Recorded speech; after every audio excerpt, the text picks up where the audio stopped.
What's up guys, welcome back to the channel. For the first time in a long time, we are in a video together. We are going back to the old school. And we're going to tell you wonderful guys and girls out there why you have stopped losing fat. JC, are you ready? Let's do it.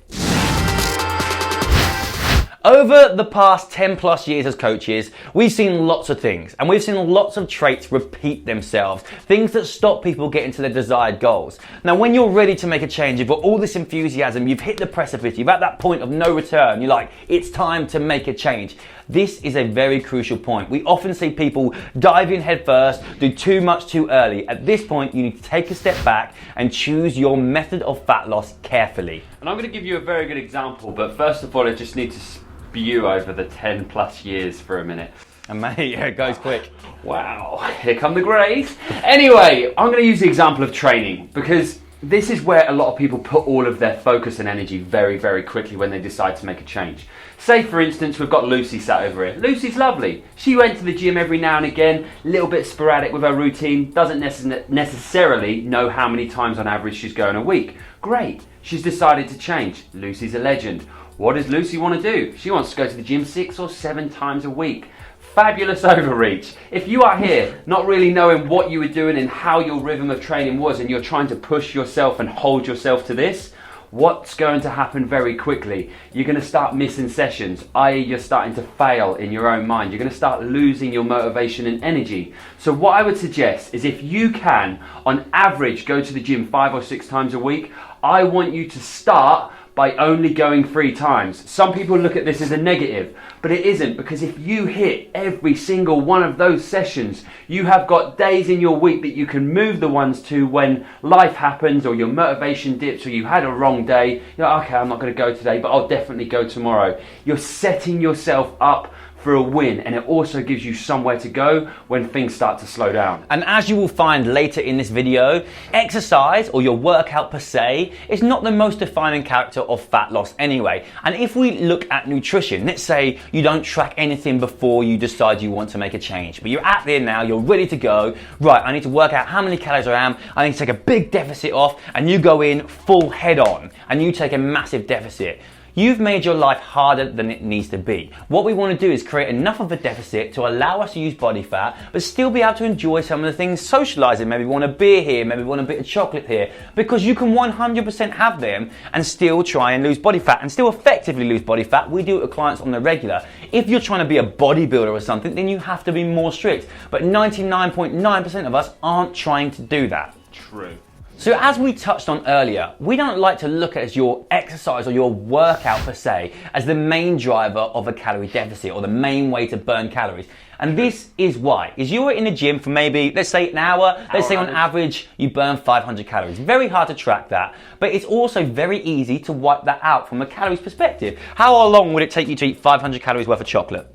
About 35 seconds. Exactly. Maximum. So what we need to do is we need to look at our NEAT. This is non-exercise activity thermogenesis. And it's basically moving, but not for the sake of exercise. That could look like taking the stairs at work instead of taking the lift. Say you're doing 10,000 steps a day, right? I love that. And this is another good point. So let's look at 10,000 steps a day.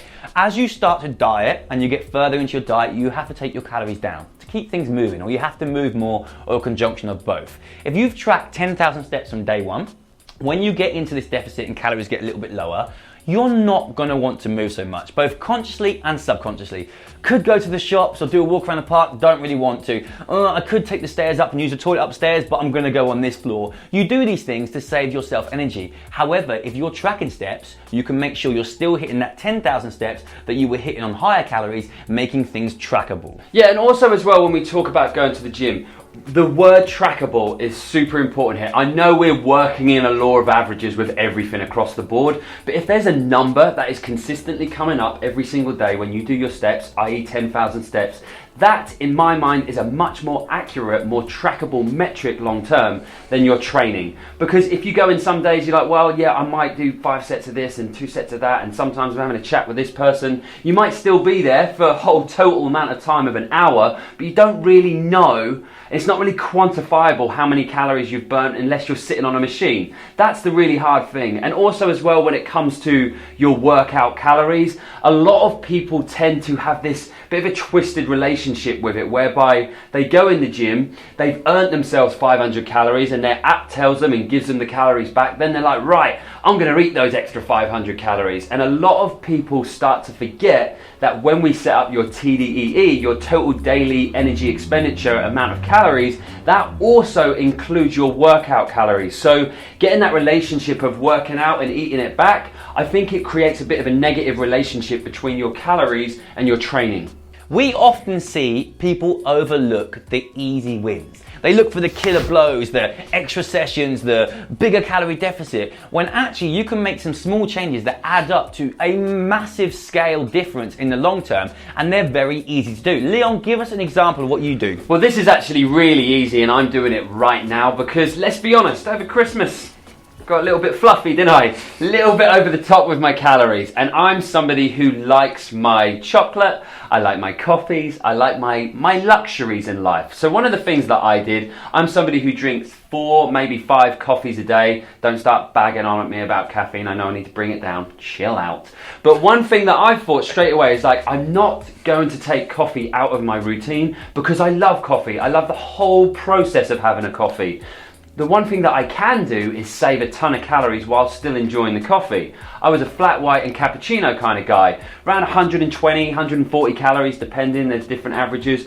All I did is change that to a white Americano or a black Americano. Yes, it tastes slightly different, but I'm still getting my caffeine hit, still a nice, warm, cozy feeling with my coffee, but I'm saving around 400 calories a day, and that's without adding any extra activity, without having to change any of my meals or take anything out that I really, really enjoy. And 400 calories a day, you're saving a lot over the week. Yeah, I mean, on average, if you were to take a 500 calorie deficit from your maintenance calories every day for 7 days, that would equate to 3,500 calories a week.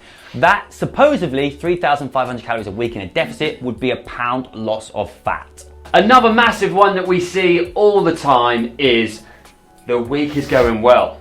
You're hitting your calories, you're doing your activity, you're hitting your knee, you're hitting your 10,000 steps a day. Then what happens? The weekend rolls up, oosh, toe punch you right in the jewels, and all the wheels fall off and you overeat on your calories. How common is this? Yeah, so it's a very common thing. And why though? Let's start with why. Because you're in your weekly routine, you're Monday to Friday, you got your work. So everything's set around your work and around your training, let's say. So you have a set window to eat your food, everything is easy.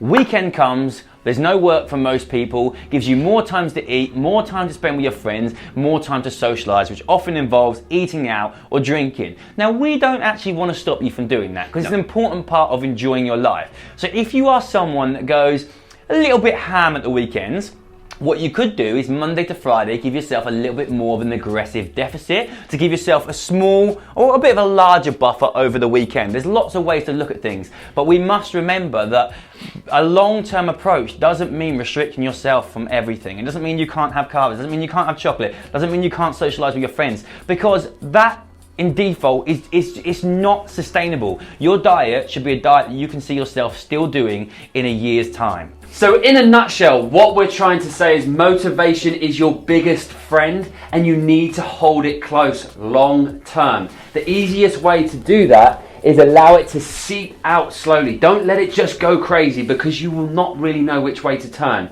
Give yourself a nice long-term approach. Yeah. The key word is compromise over restriction. I think it's very, very important to understand that most of us, when we start our diet, whether it's New Year's resolution, whatever it is, it's from a point of high motivation. Understand there will be a point in your year, in your life, whether it's work, whether something left field that we didn't plan for happens, where our motivation takes a dip. We really need to set our routine up to be achievable when we're in this position. Then when things are feeling a bit better, then maybe we can ham it up. Yeah, we still fall back into that safety realm. Exactly that. So guys and girls out there, if you've got any further questions, you know to just pinch them below. We will come back to you as much as we possibly can. If you like this style of video and you like seeing us together doing this more straight to the camera stuff, let us know as well. Give it a massive thumbs up if it helped. If you haven't subscribed, remember to. And if you want to know every single time we put up a video, press the bell and you will get an alert.